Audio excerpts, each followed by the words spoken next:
Wow. A post-game show we thought was going to go completely differently. We live to see another game somehow. I'm going to pull up some texts. You guys have been watching the Celtics. Yo, I was actually going to say that as a suggestion. Like, yo, read off these texts that was going off throughout the first half. If you're going to pull up text, you better pull up your text first. No. Just you guys. Oh, yeah. Yo, you had the best ones. What are you talking about? There's nothing like a John text in the second quarter. John had his post-game show. You got to start with the lead singles, man. You can't go with the B track. Right, Jimmy Toscano, somewhere at about the 2-minute mark. Yeah, they'll lose this game. They deserve to. Bobby Manning, maybe 2 minutes later. This is over. No, Jimmy has a better one. Bobby, again, I don't know what we're going to talk about if they don't even try tonight. Jimmy, just that. What exactly. The F was that? That was that awful turnover between Tatum and Kemba in the first. Then we start talking about Kanter's tan. Naturally, devastating tan. Kanter. Let's Absolutely. go. Shaking my head, Jimmy Toscano. Blame pie round 2. Oh my! Bobby Manning. So weird to see this team meltdown and not to care. Wasn't them all year. Wow. Family's fight. Smart hates Tatum. I did say that. Oh man, the emotions. I'm actually mad it's tied. Yeah, that's the one. That's the one I love. Who said that? Begging them to take it again. I said that. Oh, what man. a funny game. Listen, guilty. We were still mad when the Celtics took like a 4-point lead. You know? Like, it was such a strange game. Like, it took. I've never seen one like shake that. The anger, right? John, this was you. I'm not kidding. We're doing a effing 15-minute postgame show. This is what they're going to do. If they're not showing up, we're not staying up late. Can we? I mean, no, just think once about around the horn. Fuck these guys. Okay, good night. It sounds stupid now, but they opened this game 1 for 10 from the field with 9 threes. They looked like they didn't want to be out there. It looked like the bubble escape game. It was body snatcher shit again. Like, it was bad. Who are these guys? Like, who are these guys just walking around the court and like reaching in and fouling and heaving threes early in the clock? Like, what did they do for 48 hours? Like, didn't they like come up with a different strategy? It was so perplexing. It was, and then this was easily from the second quarter. I mean, and through into the third quarter there, into the fourth was their best stretch of basketball of the playoffs. Like, that might have been it. It was no question. Great defense, attacking, taking what was there. I mean, it was unreal, fighting through picks, and just all of it. It was just, unbelievable. To me, it started on the defense. When they got those 3-4 stops in a row, I'm like, I don't even care what happens on the other side. They've actually put together 4 stops in a row. Like, that hadn't happened all series. Not only that, but they flipped the turnover game big time in that second half. They did. The Heat started throwing it away. Yeah. The turnovers were so much better in this game. I mean, you had, 20 11. last game? It was 11. Yeah, okay, 11. Because they had 10, like, when it, maybe you got one garbage one late, but it was essentially 10 turnovers up until the game was out of hand completely. And that really was one of the differences in this game because we were killing them for the sloppiness in that fourth quarter of game 4, whether it was Marcus Smart, Tatum, Brown. I mean, those 3 guys were kind of leading the charge there. And tonight it was completely, second half was completely different. I mean, that first half, you couldn't have drawn up a more frustrating first half of basketball coming off of the game that you just had. I mean, that's why John was reading off those texts. I mean, those texts were all majority was from the first half, obviously. The third quarter, they came up gangbusters. You guys gave up. Yeah, John, you were the pillar of hope in that. I was done by the 9-minute mark of the first quarter. No, I think the reason we didn't get any text from John because I think he was watching. I think his kids had taken over the TV at that point. I don't even know if he was. Oh yeah, I was done. Yeah, it's so startling. I mean, the Celtics gave up free throws on 30% of possessions in the first half.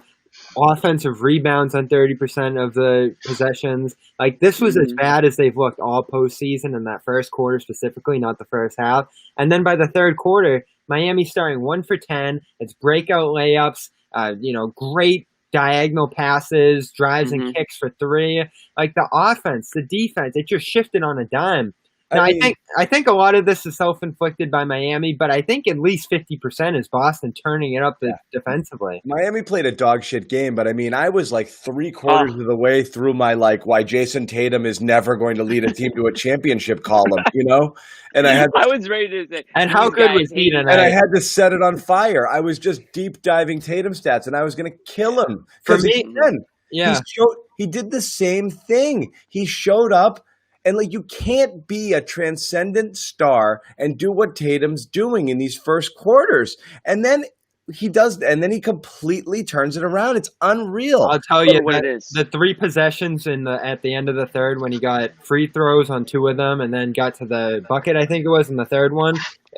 That was, you talk about what he wasn't in the first. That's when he gets back to being the all-star transcendent player. That's what separated this game. Now, it took a little bit more work in the fourth, but at that point when he did that, Dragic punches back a little bit, you start feeling good about them taking this game. And the rebounding, too. You see the rebounding numbers is critical. But the Tatum, and again, Miami missed a lot of makeable shots, too, and that helps. But, the Tatum thing is incredible because you really can't – he's got – the reason we thought this team had championship aspirations is because – he took it to the next level. And you're like, oh, if Tatum's that guy and everybody else is the guys that they are, that's possible. But he can't not be that guy for long stretches like that. He has to be. Michael Pina had a great text who does the Winning Plays podcast, friend of CLNS. On CLNS Media. Love Pina. Yeah, on CLNS Media, a terrific writer. But great observation. You can't be, if you're Tatum, you can't be, you have to always be the star. If you got to be a two-way player all the time, and you can't take off long stretches like this where you're like kind of a role player, kind of there, kind of not. It's not an option for him anymore. He's ascended to that level. He's got to be that guy always. So it is strange again. 2 games in a row he comes out like this, and then boom, he just. I don't know. What do you guys think it is? I think he's going to change his pregame routine. I don't know what he does. Maybe. Listen, I'm a Deuce guy through and through, but maybe he's too involved with the family. He's got to get more locked on to the game, going in there, a little bit more of a killer mentality. But he was a -14 in that first quarter. A -14 is the type of a stat that can put. If you're the superstar and you're a -14, yikes. Plus minus isn't the end-all be-all, but it just goes to show some of these slow starts that he's had. Yeah. And the Celtics were, at the end of the day, the Celtics are lucky that the Heat just aren't that great of a team when it comes down to it, because this series should be over the way the Celtics have played the last few games, or the last couple of games, I should say. And I tweeted this. I said, I'm more mad because the Heat aren't that good.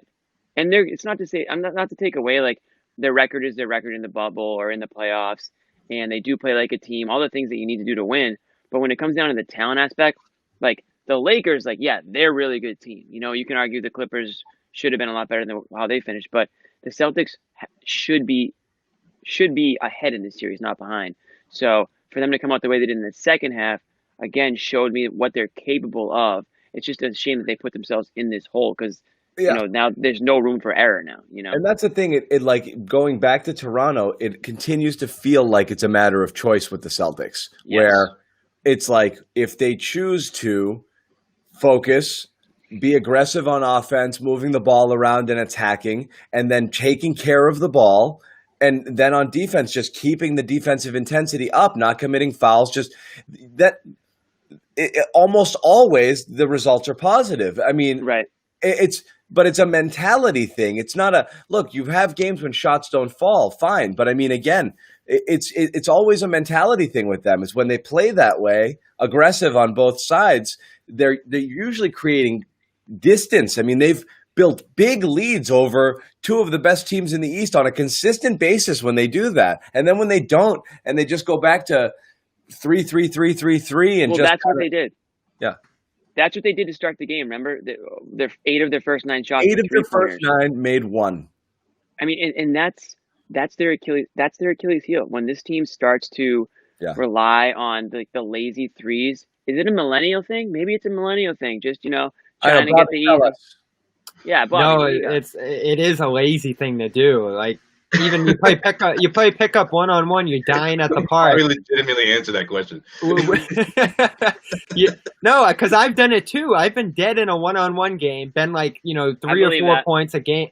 Points away, and I'm like, all right, what's the quickest way I can get to the winning score? And I just start launching threes. That is what it is. Like anyone can associate with that. To start the game's a stunner, and that's why I looked at it and said they're done. They want to get out of here. And to some degree, I think Miami got a little too comfortable in front of them, kept them within that 5 to 8 point range. So all of a sudden, the Celtics look up around halftime, and they're within like 2 possessions, string together a couple of makes off turnovers, and all of a sudden it's tied. It's like, what the heck? I looked up late in the second quarter when I already resigned myself to this game being over, saw them within 5 and was like, what's going on here? Like Miami just didn't have the urgency to close it when Boston was screwing around in the first half.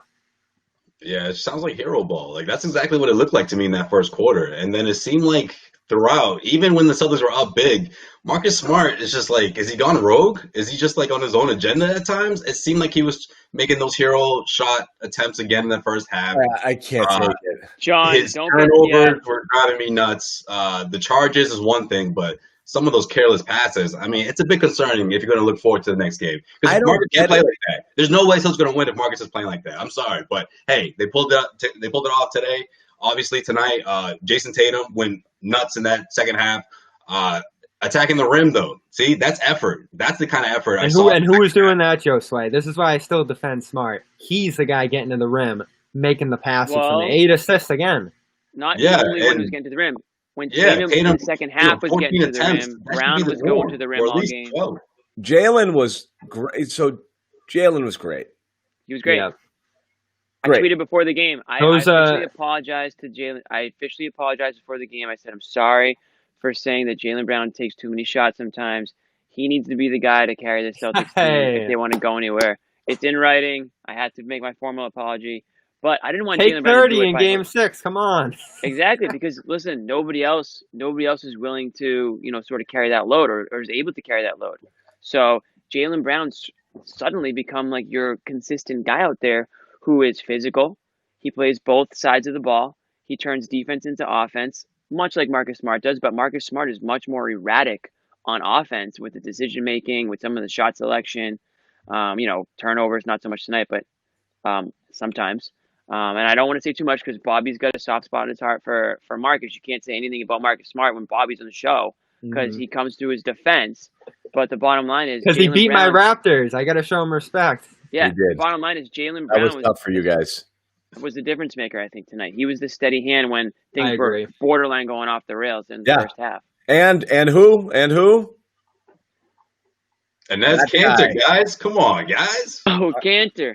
Okay, don't get me Classic started. Kanter experience, walking the tightrope. They put him in for 2 possessions in the fourth quarter. Once again, Brad took the hook and went right out of there. If I was Mark Jackson's producer, when they're saying like, and both he and Van Gundy, and they're like, the Kanter's been great. He's going to play big minutes in the second half. I would start him over Tice even, and I'm like, Brad doesn't do that. I was like over under for Kanter minutes in the second half. I had it at 3. He played 0. When Kanter comes in, Dragic's eyes are like this, and he beats him every time to the rim or on a step back. Something like 40 field goal attempts uncontested inside the free throw line. How the hell did he get in there so often? That's who he is. He's I done know, that since but my God, it's like slices and dices. He was just all of a sudden. It was like he's looking around. He's like, "Oh, I'm all alone in here." Right. If not, he'll just dribble in circles for 4 seconds and get wide open. Like he just does it all the time. Yeah. If you're on YouTube late tonight, like you got to watch that highlight tape of him with Phoenix that year when they almost made the playoffs. Like this guy's one of the best slashers I've ever seen. He's great. And like he just 23 points in 35 minutes. He just paces them. And when Tatum went on that huge run I mentioned, he was right back every single time with a field goal. Now Miami tightened up their rotation a little bit tonight, and that led to foul trouble for Bam, who we'll get to because that was a big change tonight. His play. And Butler was in foul trouble too. So that couple of concerning developments for Miami tonight. And Bam's the biggest of them all. Bam. Yeah. That's the perfect Bobby YouTube rabbit hole is Goran Dragic Suns playoff highlights. If You you can have- get a Random ass series. if you're up late tonight watching Oh, Suns Okay, yeah. YouTube, that team changed the course of the league because Isaiah went to Boston, Dragic went to Heat, and Right. then the freaking Bucks got Bledsoe, which we know what that caused. So, yeah, can we talk about Bam? Because I knew it. I knew the Heat were full of it. Well, you broke the news, Bobby. Yeah, they on the downplayed show. this Yeah, like that's right. crazy. His Bobby arm, did break the news on the show. His wrist is broken, according to Bobby. his arm's hanging dead for the last 3 minutes of last game, and he goes to the presser and is like, "I'm fine." They asked Spoelstra. Spoelstra's like, "Yeah, he needed ice on the shoulder, the elbow, it's everything, but he's fine." And then he comes out tonight, 13 points. He'd been averaging 26, 8 rebounds, 8 assists, which is high, but he's a minus 15, worst on the Heat. I didn't feel his impact tonight, and in every other game, he was scoring at will. And think of what Daniel Tice did tonight too. Like there's a little something going on there. Now the wrist probably isn't broken, but if it's 50, 70%, like it definitely seemed to affect him tonight. You weren't seeing him rolling to the rim and throwing down those alley-oops like they were earlier in the series. So that's he something looked tells less me. forceful. That kind of tells me that like he can't throw down, kind of. You know what I mean? Like if he's when you give dunk. Tyson props, man. Tyson's playing some good defense too. You Yeah, get Tyson- Oh, I was saying in that fourth quarter, if they go super small the way Tice had been playing, I was going to lose my mind because he was critical tonight on the defensive boards, on the offensive boards, and then those little cuts. His picks, I think Coach Nick did a breakdown of the way he was setting the picks in the early games against the zone wasn't effective. Tonight, he was able to slip into the lane, hit those little jumpers, get Kemba free on the wings. Like, he did so much tonight. Agree. Kanter didn't play a second in the second half, right? No, he came in for think so, 2 no. minutes for 2 possessions, and they yanked him right out. Dragic scored on him real quick. He did? Yeah, I think it was early in the fourth. I didn't even But remember it all but- because his stat line was less than a minute because he Yeah, played it was 10 about 45 seconds, 2 possessions. Okay, I missed it. I was texting you guys about being angry about Smart probably. Yeah, you did have some choice words. But here's the thing. I mean, so Stevens went to Grant and Kanter early in the game after essentially not playing either one of them the game before. Is he Makes still no kind of like grasping at things? Sorry, Jim, I you went don't to the get one it. there, but I don't Yeah. get it. Rob Williams' minutes were great last game, and then he didn't play him, and then Kanter was good. They needed it. They needed you know what it was? He was It okay. It was an offensive issue, not a defensive issue tonight. Even though Miami scored 58 points in the first half, the problem was offense. And they needed somebody to score some freaking layups, And Kanter sometimes just kind of knocks you into that a little bit, Because, But he came in and it was immediately layup, first 2 possessions. You're like, look at that. right. But they needed that last game too. Like they were freaking I agree. awful last game. Like just at that point, Brad Stevens should be throwing the kitchen sink out there, And for I was just surprised. I'm not mad about it. I was glad to see it, but I was surprised to see it. This Oh, is the right. problem. That's when Kanter came in. We had Grant and Kanter at the same Yes, time. and then Tice came Granter. right back in. What in the world was that? When was that? You had That was either a rare that was, Granter lineup. I feel like that was third, maybe. or early fourth. Yeah, somewhere around there. It was so short. That And was they went- so perplexing because Grant got caught a couple times on Dragic, and he was just nowhere near him. It was Kanter who got caught on the second possession, And and then they went Kanter. right back down. Yeah. Well, didn't Kanter go in for Grant? No, they were both. No, they were there together. This time he had them both up. Oh, okay. They were on the floor I at wasn't the same time, and I was like, Yeah, Okay, and everyone was exploded. looking That was for right. great. That was I'm telling you, right. I think this was what I expected from Stevens when he was down, 3. Like after game 4, what did I say? Like the way his approach and his substitution, it was almost as if he was already down 3-1. Now you're down 3-1 and he's playing more people. I don't. He's still trying to figure it out. They went best 5 again, and it didn't work. But Yeah, he's gonna have to keep trying that. Gordon was bad.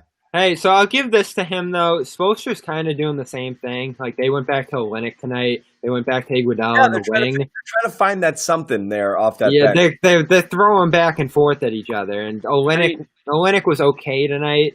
Iguodala I thought was probably a 0. Like he had the block on Tatum at the end, but he also gave up a ton to him.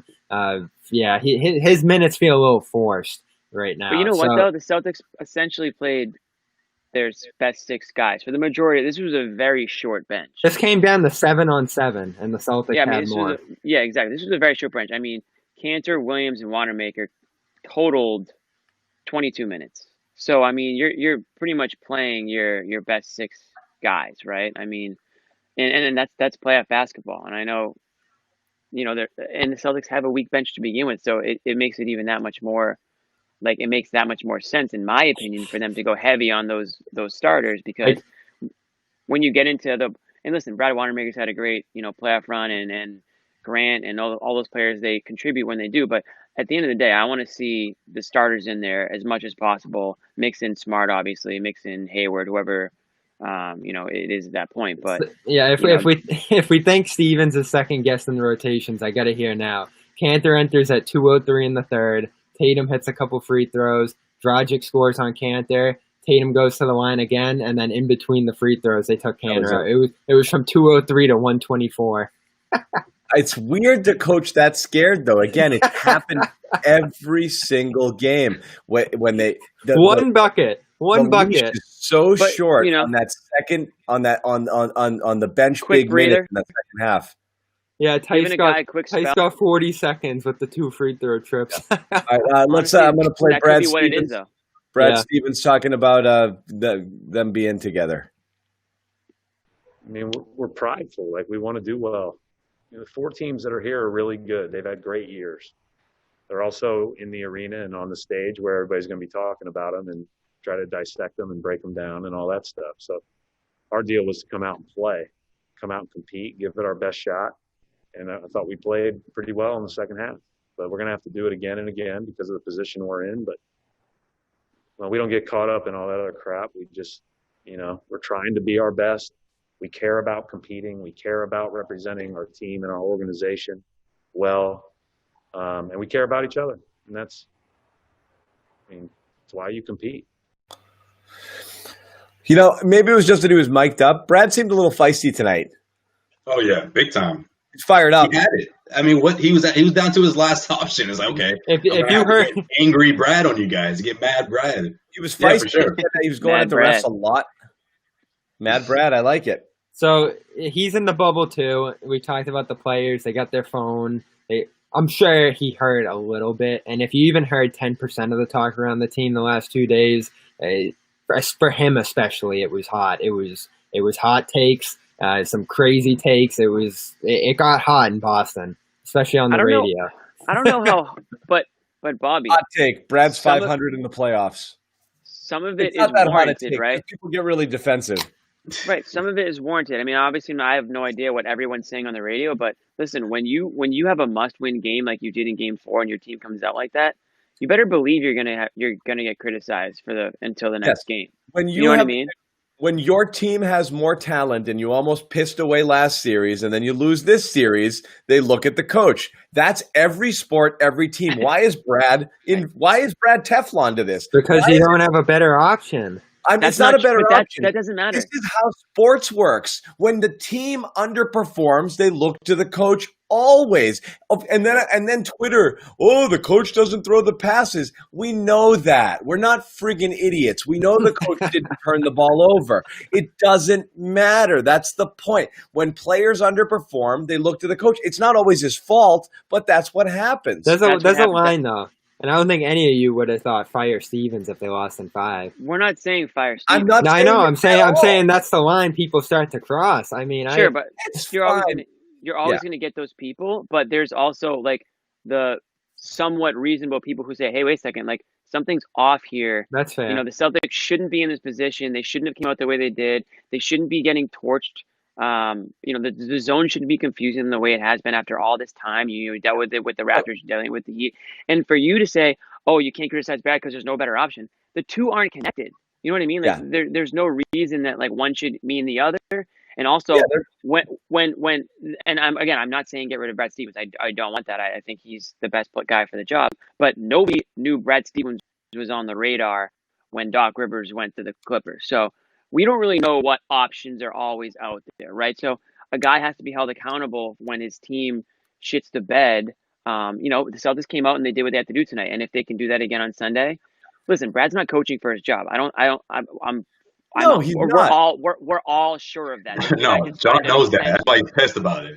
The guy No, I'm not saying that. I'm just saying I never understand why it's impossible, why you don't criticize. Like, No, it's fair. You have It's to fair. Because it's been 7 years. overwhelmingly good, and we talk about the 3 conference finals. 18 still going to go down as an all-time disappointment. Last year, of course, criticized Brad to the moon.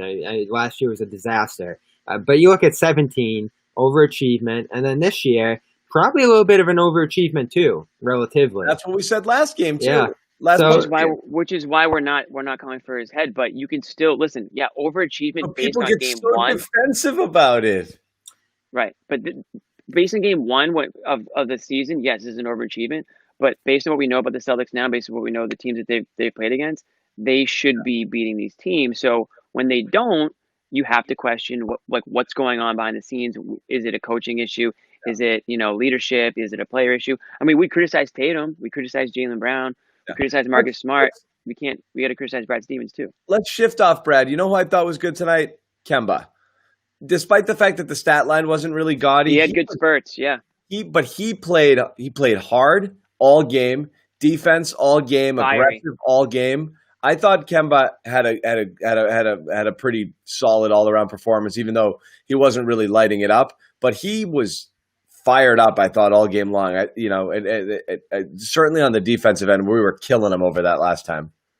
Yeah, less dribbling and quick decision making. I think that played a big part physically. He was making those decisions quicker. He wasn't dribbling out the clock. On the defense, he looked better. You saw him chasing a little bit here and there for the most part. There were some unfair calls, I think, on his part.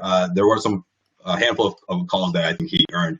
But for sure, I think we saw different Kemba on both ends. On defense especially, I think that's where I've been keeping my eye on the most. But Kemba, they're going to need offense sooner or later if they really want to, force Game 7 here. Yeah, he's fiery, and he makes good decisions. He's had some big moments in the clutch in these postseasons, and of course he didn't get that opportunity tonight with the 5th foul. But I see him early in that third, the questionable call you talk about where he draws the offensive foul.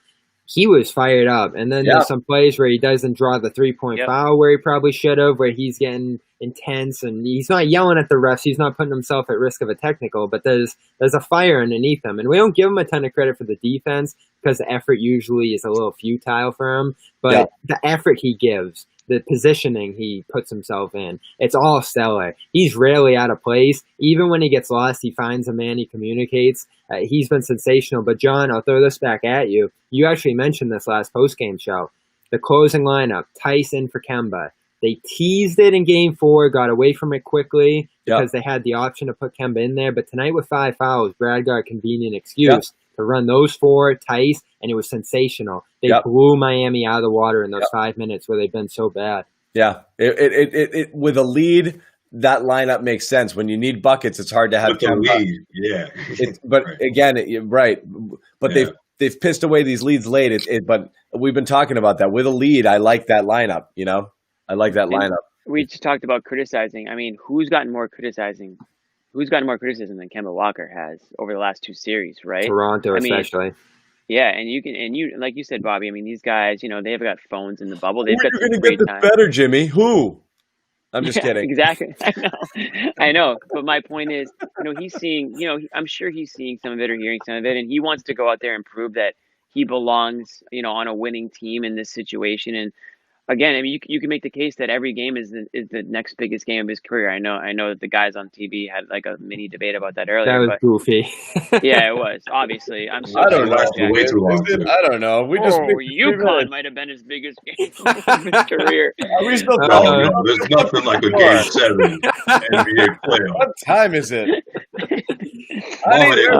Where's my slippers? Like they got completely. Do we care about pace anymore? Yeah. But you guys are talking about Kemba's defense, and I think we can all agree that might be like the weaker link of his game and of maybe of the 5 guys on the court. But it's when he's not hitting his shots, when he's not getting to the rim, when he's not opening things up for other guys, that's when it really hurts the team, right? So we said that right before the playoffs even started. We were like, well, Tatum and Kemba need to be on their games for the Celtics to have a chance. We didn't realize that Jaylen Brown was going to elevate his game to where he did. So that's kind of taken some of the heat off, I think, scoring-wise, at least some of these guys. But you still need effective Kemba Walker on offense to make up for some of those defensive lapses because let's be honest, I mean he's not ever been known for that type of a player, and he's not going to just become that type of player. Yeah, and he's your pacer. Like, he's going to give you the steady shots, especially through these first halves where they haven't been as good. I thought Game 4, he was the only guy rolling in the first half. Tonight, similar situation, strong start, steady buckets. He just gives you that diet of open shots because he can create them for himself. It's just late game. You start questioning, do you want him in there? Do you not? It's a critical question. I think the only positive is that he's a guy who's going to roll with it if Brad decides to bench him in that spot. I mean, he's a consummate, anything you say, I'm going to do. And well, in certain situations, it might be necessary. I mean, he was a big reason they capsized late in Game 4. His defense was not good down the stretch of that game, and through no fault of his own, it's just his size. Mm-hmm. No, that's true. So Tyler, but it's like it would be like an offense defense type thing. Yeah, Hero. That's what I would like to see. Nothing dramatic. Hero.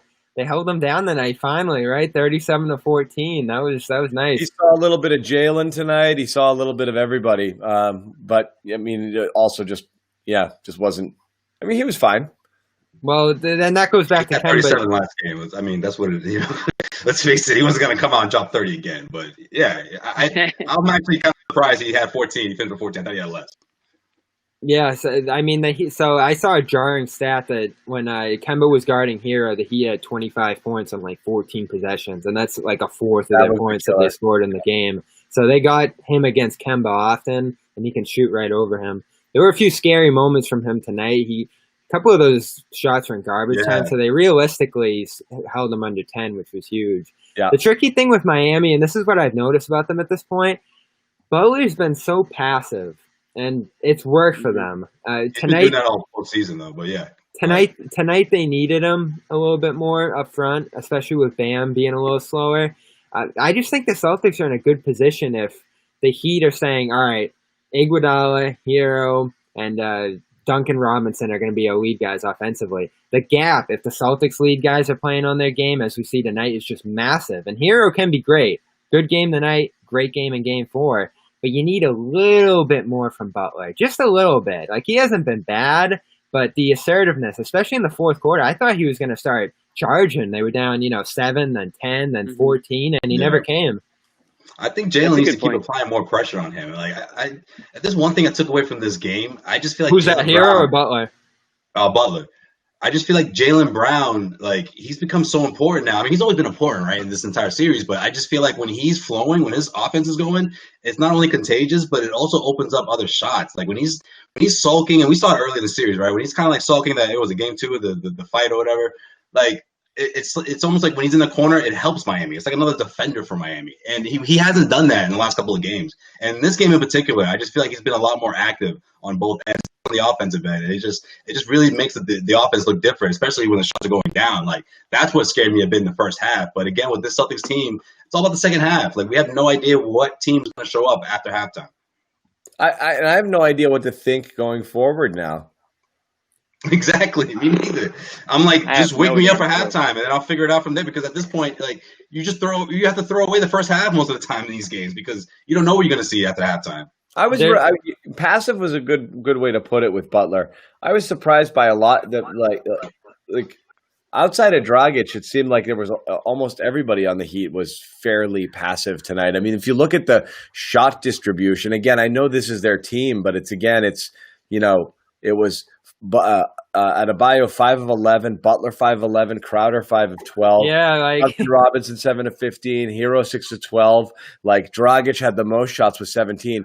Really friggin' democratic, they really shared it around, but nobody was, searching for it. I don't know. I guess again, that's their mentality. I was gonna say that's kind of them, right? I mean, exactly. Like, you'll get a hot guy like. They've asked Butler about this a million times, and he says the same thing every time. Yeah. Right. And I asked you guys about this 2 nights ago. I'm like, is Butler going to do that Butler thing? Because if he does, Celtics could be in really big trouble. But I don't think Eric Spoelstra is going to do that because he hasn't done it up to this point. Of course, there is next game. There's Game 7. One of these games, he has to give him the green light, right? But then again, if he does do that, does that come off as a panic move? If you do that in Game 6, what's the You know, what's the attitude? What's the approach heading into Game 7? If you're Tyler Herro thinking, you know what, maybe that was my game and that's it. But I don't think they think like that. It's just not the culture in Miami. Butler's just not a good enough shooter to be a guy you have to worry about offensively, really. I know he can be aggressive and get to the basket sometimes, but he is a pick his spots sort of player. If he's a guy who has the ball in his hand is trying to generate his offense, that's going to force him to shoot jumpers, which is what you want him to do. Yeah, and the Celtics are well equipped to stop that too. If and that's going fine. One-on-one. And they have the defenders. It can't be a Butler series because he's not equipped to take control. It's just not his thing. That's the thing. I know, but the Celtics have dug themselves into a big enough hole where it's just one Butler game could really put them in. You know? Especially when the offense goes stale the way it did in the first half.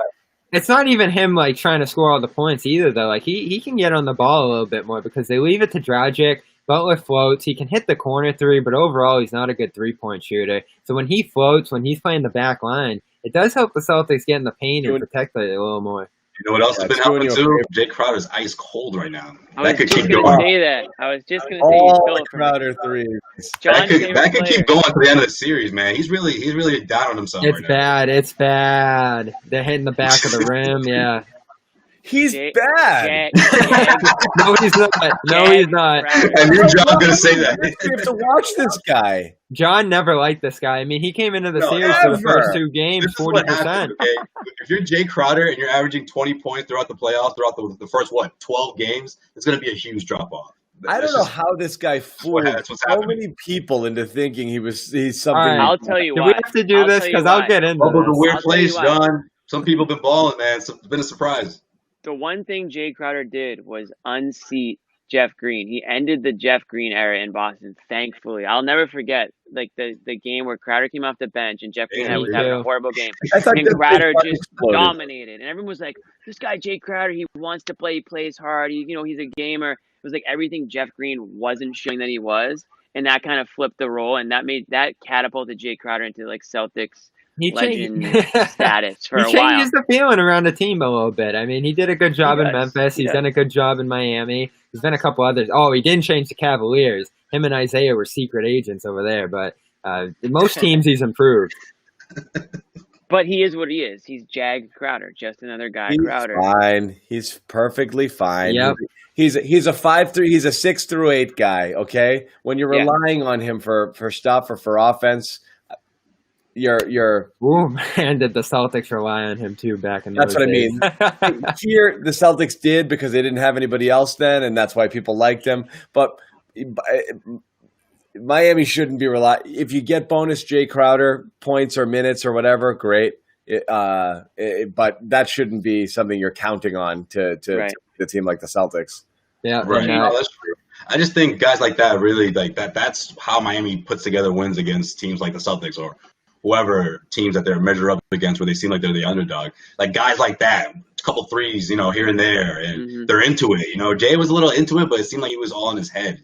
It feels like it was not the same Jay I saw in the first 2 games. That was a lot more exciting and up in people's faces. Well, what do you do? Go ahead, Bobby. He wanted to attack Kemba, and he did at the end of the game. But they're getting other guys on Kemba, so he's just floating. I thought they're in a tricky position now because they're getting a little tighter. They've effectively benched Olynyk, Jones.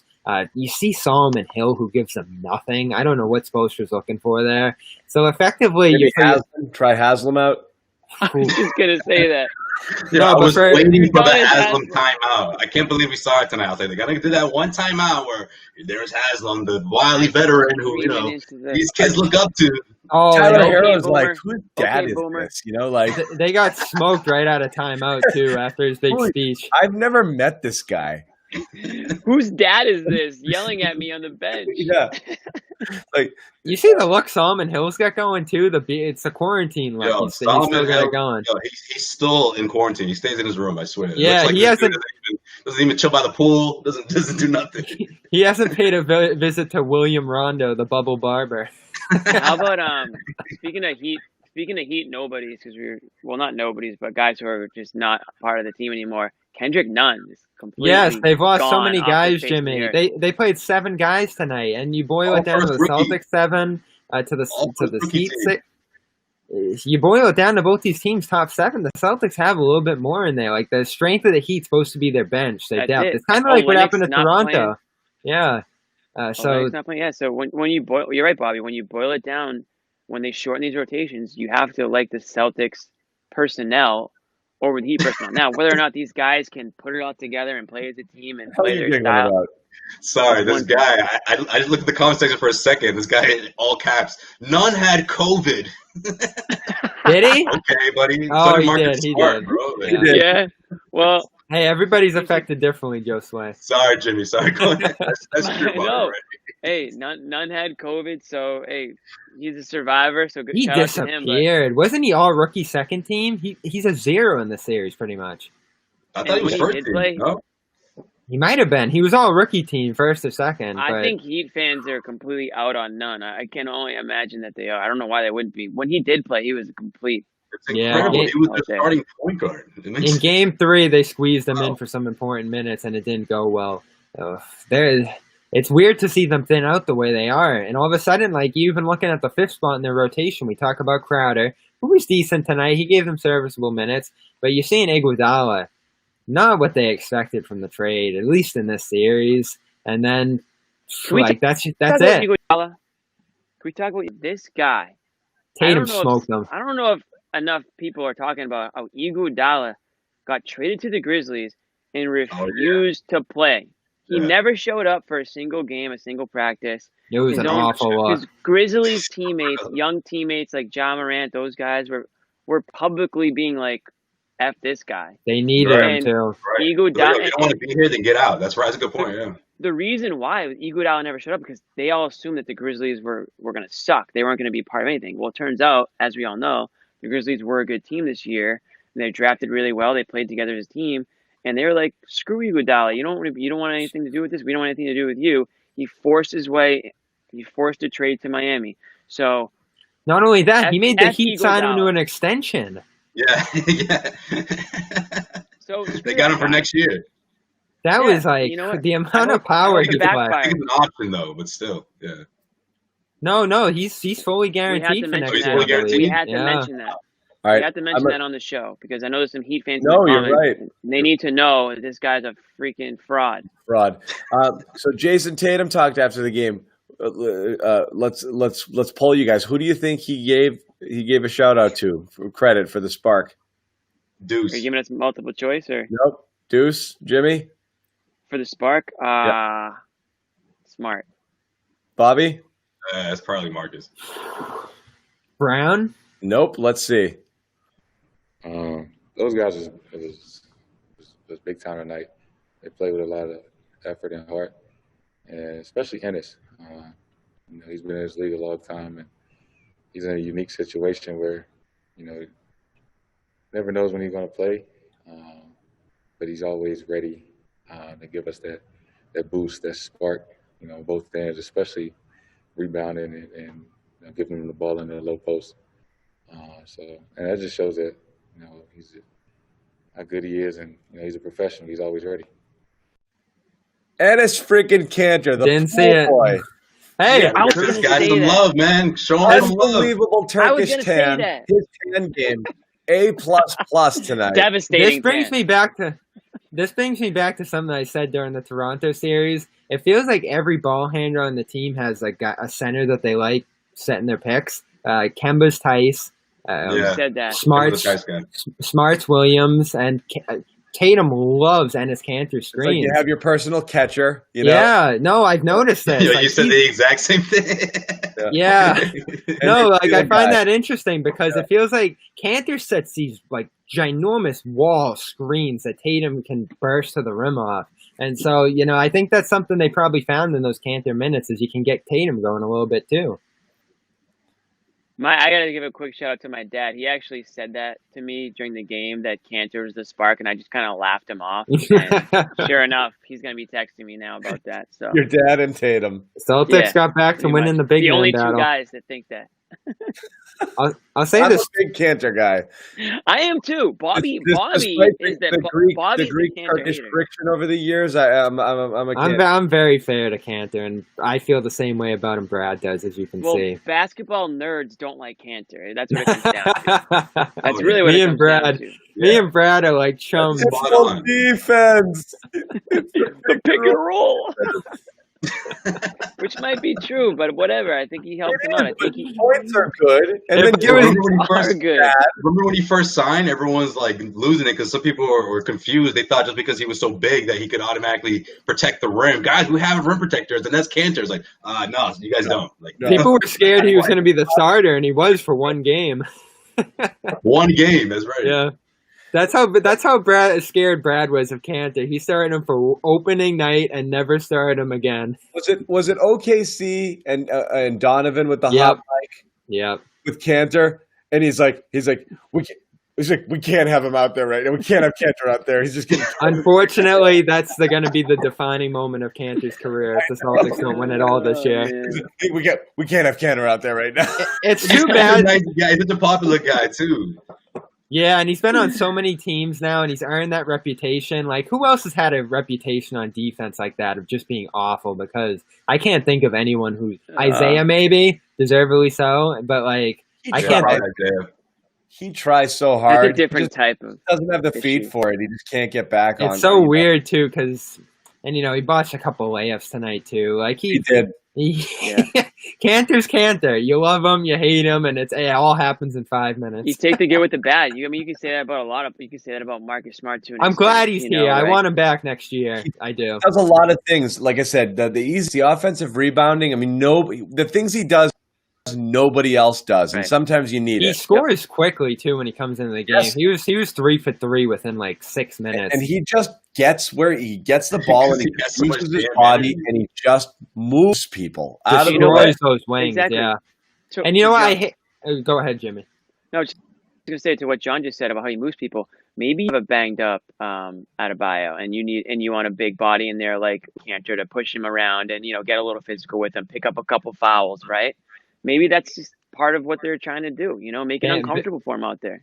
Bam's more of a pick and roll defender than a post defender, so you got a point there. You want to play some isolation against the zone when you get the spots, and when they switch wings onto him, those guys don't stand a chance. I hated when the Heat went to Iguodala center last Jimmy game. on him a couple times, and same. Yeah, and like this is something the Celtics have to start taking advantage of too. I mean, Duncan Robinson's guarding Brown. That's been an automatic foul. You're gonna have Iguodala guarding Kanter if that's the way the Heat keep going. And when you keep get playing Hero him at out there. 5. Yeah, like they got the Heat into foul trouble tonight, and that's something that could be a trend going forward if the Heat keep playing slim. I mean, this is crazy. Duncan Robinson at 4, Butler at 4, Adebayo at 5, Dragic fouled out. Jalen looked Hero at 3. Jalen looked to attack when he knew he had the matchup, and then it got contagious. Tatum started to do it too. But yeah, you have to attack those. You have to attack those guys. Yeah, but you know what else helps too? And when Kanter's playing minutes like that, Tice, and I was impressed with Tice. The fact that he played over 30 minutes and he didn't commit 5 or 6 fouls. When's the last time that happened? What are you clocking? 34? I just think he's been smartening up defensively, and maybe there is something to that. To Bobby's the Bobby bomb that he dropped a couple nights ago. Maybe his hand is banged up, because I remember he did get asked about it on Inside the NBA last night. I feel like he was like one of those. He answered too quickly. Coy. It was coy. Yeah, you saw it too, right? It was like, whoa, wait a minute. Even watch it again. I was like, that was a little. Yeah. So Ira there, who covers the Heat, was pressing Spoelstra. He was like, "Is it his wrist?" Yeah. And Spoelstra was like, "Oh, it's his arm. He iced it. Like he's fine. He's gonna play." It's bionic.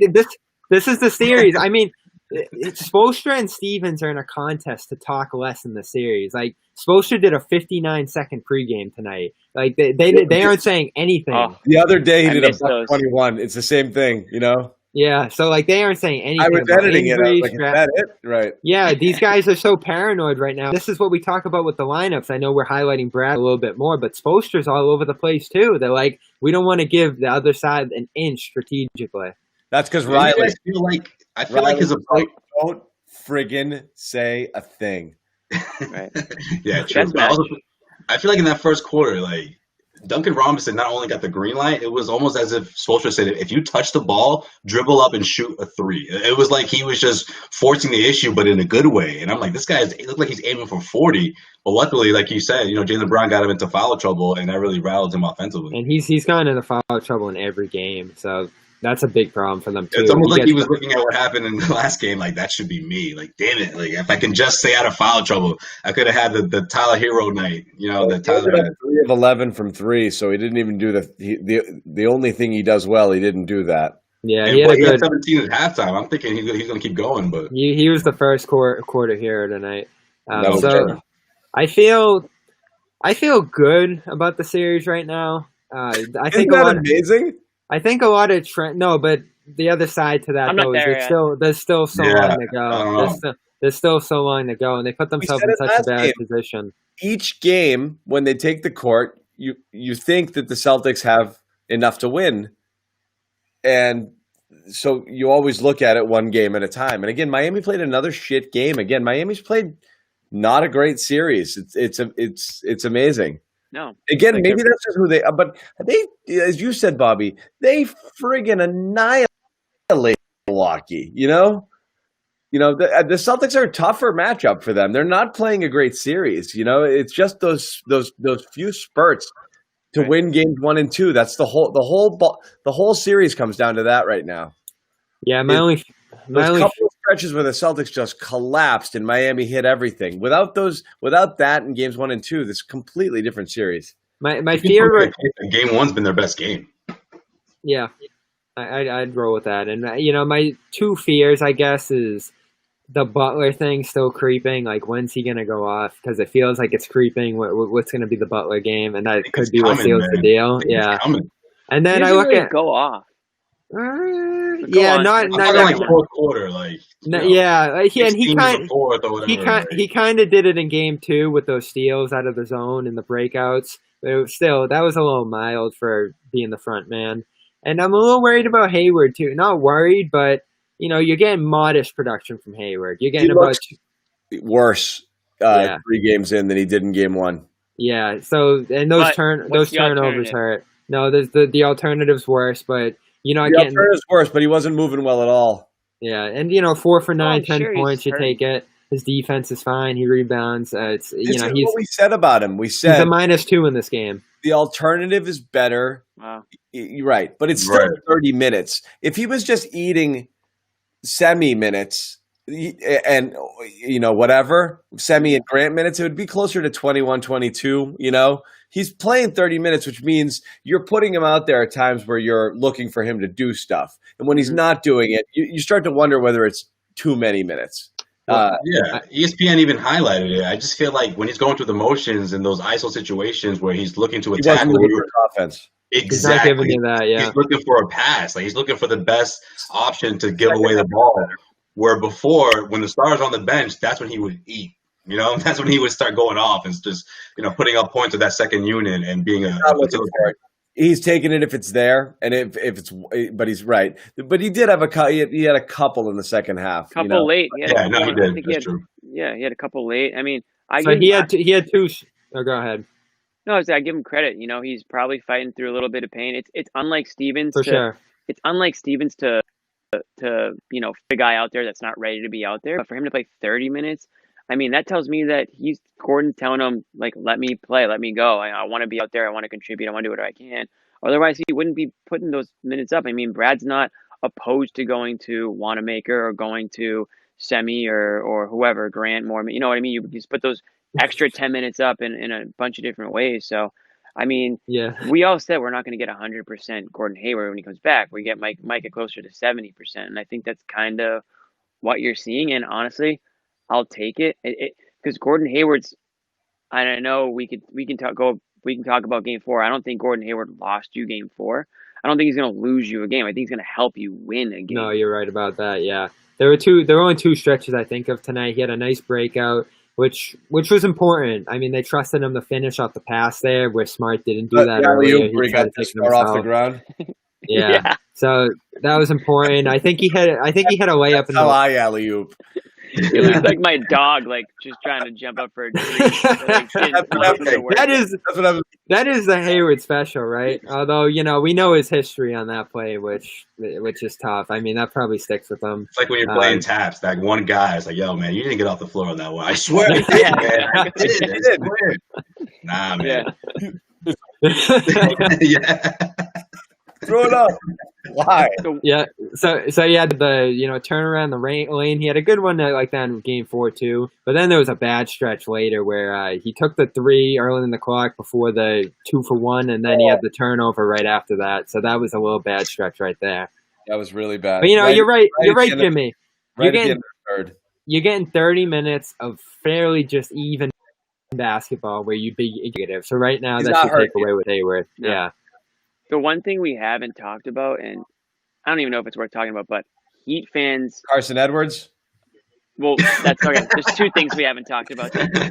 Carson Edwards and NBA officiating. NBA officiating. I mean, John, you had a few. I was about to. Oh, my God. Yeah. Just in general.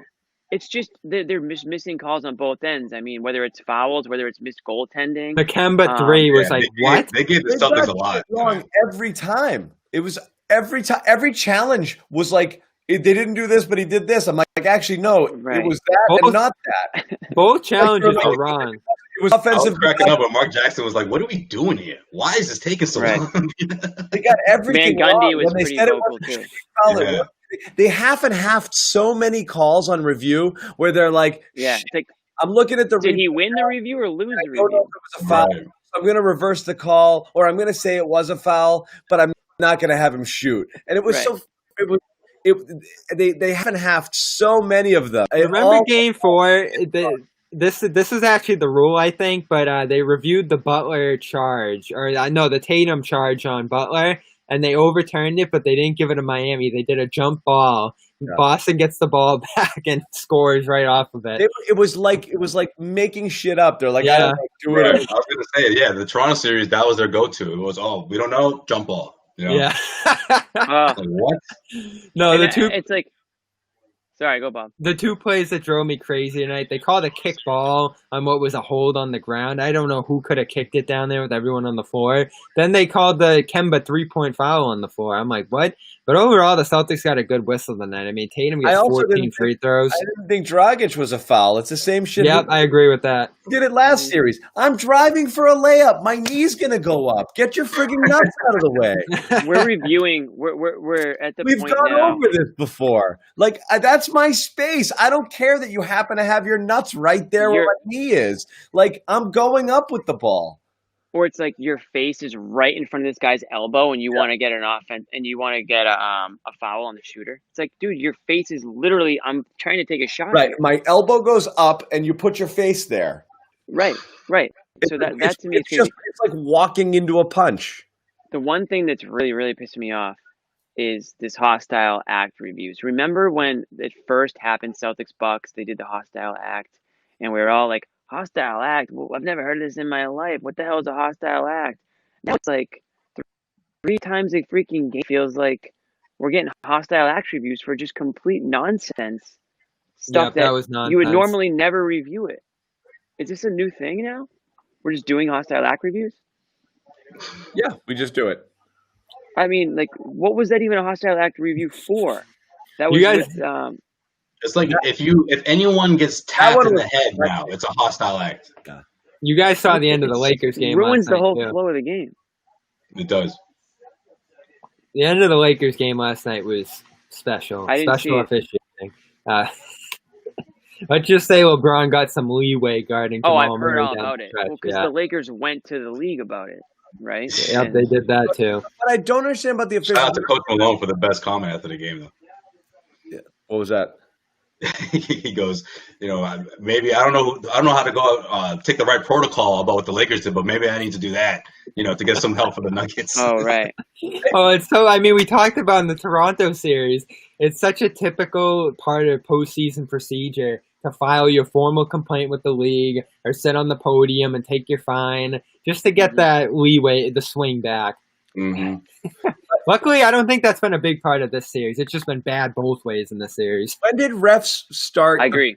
actively looking to call a foul every time a guy shoots a three and leans into the defender. It's like that's been driving me nuts more than anything. Yeah, favorite thing in the world. They can't wait to call it. They're sitting there, like their eyes are this big, and they're like, "Did he step into his space?" And then they blow the whistle every time. Some of them look to see if the ball's going to go in. It shouldn't have anything to do with it. What the hell is so exciting to them about it? And what does that tell you, John? This is the problem with the NBA now. Football. Like, they gave me a new toy, something else to call this. Yeah. Football. This happened to football 8 years ago or so. The rule book got so big, so complicated, so convoluted on like the pass interference that it just became such a shit show. They don't know what's what. It's inconsistent. And now you throw a replay in there in a league where there's so many calls that should be 50-50. You know what I've hated this year too? The spirit of the rule when someone comes behind and whacks a ball out of bounds behind someone has always been that the guy coming from behind, when they do that, it's out on them just because like that's the action they take. But now they minimize it. They look at the fingertips and, the guy in front of him grazed off his fingernail, and they're reversing that. When all of basketball history, that's just been the guy from behind. It's like the phantom tag at second base on a double replay hasn't made the NBA better by any means. You're not using it because they're, like you said, Bobby, they're not using it in the right situations. You know what I mean? And they're overusing it. They're Tell me if the ball late in the game, the fingertips with the ball going out of bounds, that's a big one. You know, the fouls are impossible. You go frame by frame, like it's so hard to tell. Charge block, yeah. These plays aren't meant to be. Slow it down. It looks like a guy got in position because it's freaking slow motion. So it looks like he's standing there for longer. You know, like it's just not it doesn't make sense a lot of the time. All right. No, it doesn't. This is a rough game both ways for the officials. They got so many things wrong. This is a rough game overall. I mean, have you guys ever seen the Celtics go from first quarter looking like that to what they did by the fourth? And we've given the Celtics some credit, but it largely was the Heat just standing around hoping that they could win this one by default too. Running out the clock. Yeah, this game was between this and Game 4. It was like, wow, but neither of these teams want to claim any of these games. This was a weird one, and again, I have no idea who shows up next game. Well, that's the thing, is because we all thought after Game 3 that the Celtics were going to come out like guns blazing for Game 4. It was the complete opposite. Yeah. So, fool you once, shame on you. Fool you twice, shame on me. Threes. Exactly. Oh, I mean, you read the text already. I mean, we were all beside ourselves with the way that I want to read them again. Game. That was hilarious. I just can't get over. Hey, give Brad a little bit of credit for whatever he said or whatever adjustments they made at halftime, because this was the best third quarter they've played, I don't know, ever. I mean, especially when you consider how awful they played in the first half, to come out and totally flip the script like that was what's going to expect. What's going to tilt back in Miami's direction is the three-point shooting. They go 28 in Game 4, 19% from three tonight. And if you look at Game 4 outside of Hero, it was right down at 20% too. For a team that shot 38% from three all year, that's going to go up again. The overall field goal percentages in both teams tonight were within 0.01 of each other, I think. It was like for three? 45 period. 45.3.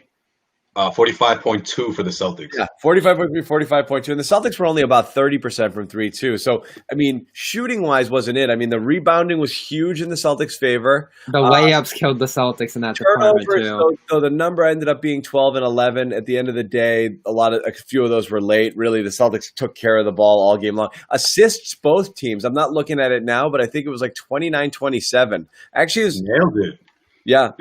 I was looking at them all earlier. I was like, it's pretty balanced across the board, with the rebounding being the only thing that had a huge edge there, and that helped a lot. But you're right. Celtics did miss quite a few layups again. Marcus Smart again driving me. I don't mean to go back to it, but like those two. How many times in transition did he just take the worst shot anybody could imagine a person taking in transition? Like step right. No, seriously, it was weird. It was like he was trying to make a statement. It was odd. No, seriously. I didn't want to get all controversial here, especially after a win.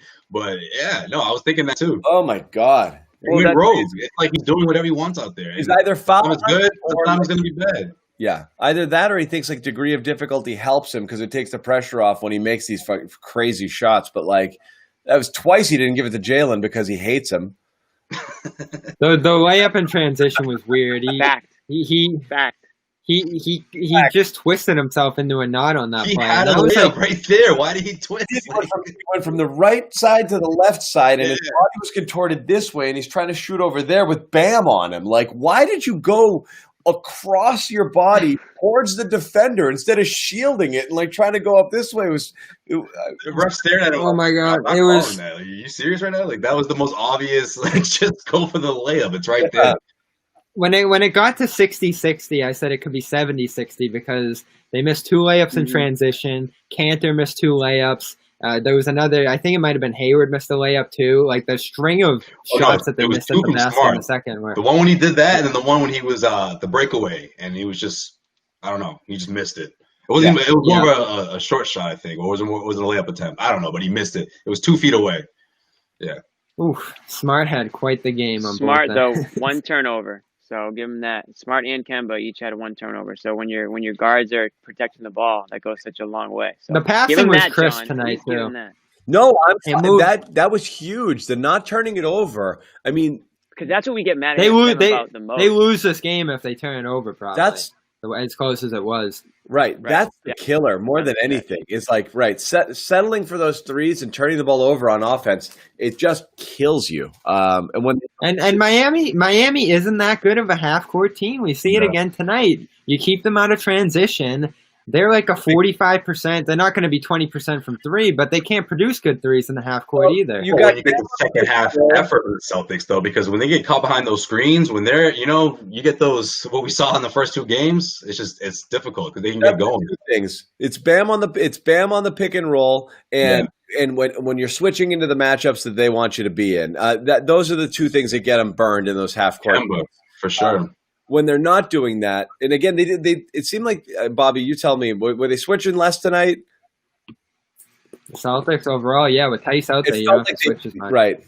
That makes a difference. They have the defenders to stay with these guys enough in the half court. They probably got to scrap that best 5 lineup. Like, I wouldn't touch it. You got to switch too much. You're exposing yourself too much to Kemba. You lose your rebounding advantage. When Gordon's not himself because he needs to be fully athletic and engaged and able. He's got to play bigger than he is there, and he's got to be able to rise up and like to he's just got to be able to do more than he can do. See that next game though. I wouldn't be surprised. You see a different Hayward, or even the guy we saw 2 games ago. Yeah, Jimmy, were we about to jump in? Oh, I was going to say I think sometimes they switch too much. When they let Miami dictate their matchups too much on defense instead of fighting through those picks and staying with the guy that's best suited to guard. So I actually think the switching sometimes hurts them. Even though Brad loves to have the most versatile lineup out there, I still think Spoelstra is a genius too, and he can pick and choose which guys he wants to switch on to who. So I think sometimes it hurts the Celtics the way when they switch as much as they do. And the second thing I was going to say was I was going to ask Bobby, why does Smart hate Tatum so much?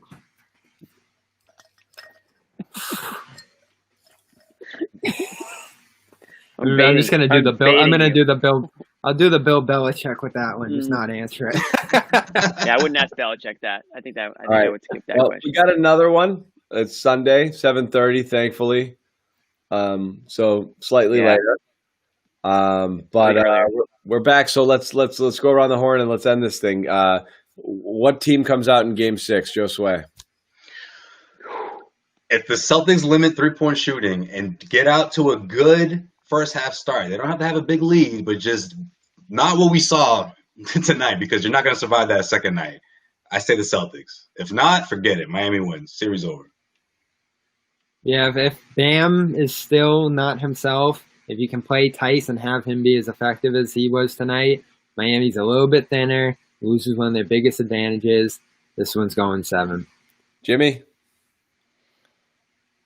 I just can't quit you, Celtics. I just can't quit you. I just can't. Every time I'm ready to walk away, you pull me back in for a little bit more. So I got to go with the Celtics here for the same reasons I've consistently gone with them. I think when they're playing their best basketball, they're a much better team than the Heat is. We saw that a little bit tonight in the second half.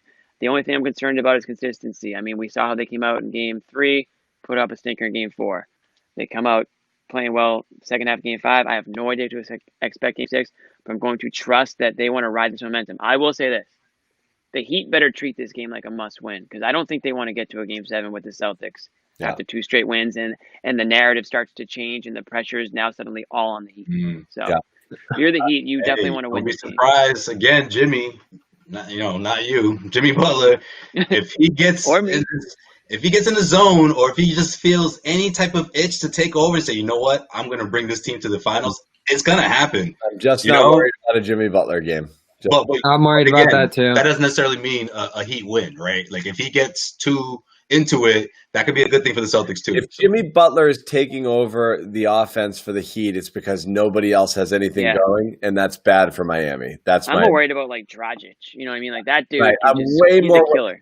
I'm way more worried about guys who can light it up from all over the place than Butler taking it to the hole and drawing a couple of fouls. That's just Yeah, it's not going to look like that. It might look like that, Bobby. That's the thing. Like he'll do it little by little, and then next thing you know, it's a 6-point game.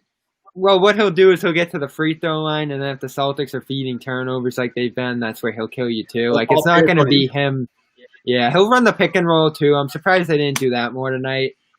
So my biggest worry is this back and forth we've been talking about. Like the Heat throw a new wrinkle in, and all of a sudden Brad changes what he's doing, what worked tonight.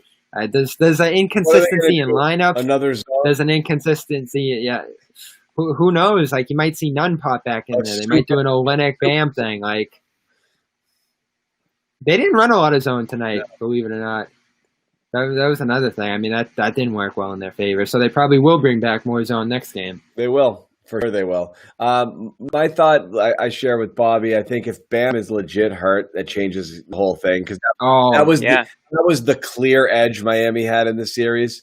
From a personnel standpoint, if they don't have the series started, if they don't have that anymore, it's not as pronounced. That hurts them a ton. The other thing I will say, just based off of our early game text barrage and just watching Celtics Twitter meltdown, when the game. There was off-season talk at halftime. Yes, I was like, geez, guys. The reason I'm bringing this up is just to show what an awesome job the NBA has done to make this real. It's playoff intensity in the feels game. Real.